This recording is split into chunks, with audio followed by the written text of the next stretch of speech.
మనకు అక్కడ ఒక చిన్న గోశాల అనేది కనిపించిందనమాట. ఈ యొక్క గోసేవలో సింహాచలానికి గోదానంగా ఇచ్చే గోవులన్నిటిని కట్టి ఉంచుతారనమాట. చూసారు ఇక్కడ ఎంత అందంగా ఉన్నాయి గోవులు. చాలా ప్రశాంతంగా కూడా ఉన్నాయి. చూడండి మీరే. ఇకపోతే ఈ అందమైన ప్రశాంతంగా ఉన్న గోశాలను చూసి మళ్ళీ మన ప్రదర్శనని స్టార్ట్ చేయడం జరిగిందనమాట. చూడండి ఎలా. ఇలా మనం కొద్దిగా ముందుకెళ్తుంటే అక్కడ మనకు సమోసా, ఒక జిలేబీ ఇచ్చారు. అదే నేను తింటున్నాను.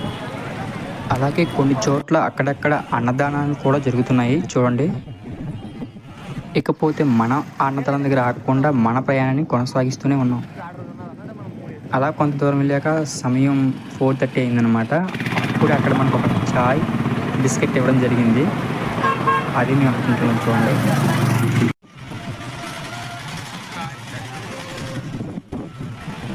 ఇక దీని ఫుల్ వీడియో అనేది ఛానల్ కింద కనిపిస్తున్న ప్లే బటన్ క్లిక్ చేస్తే వస్తుంది. దాన్ని చూసి ఆస్వాదించండి.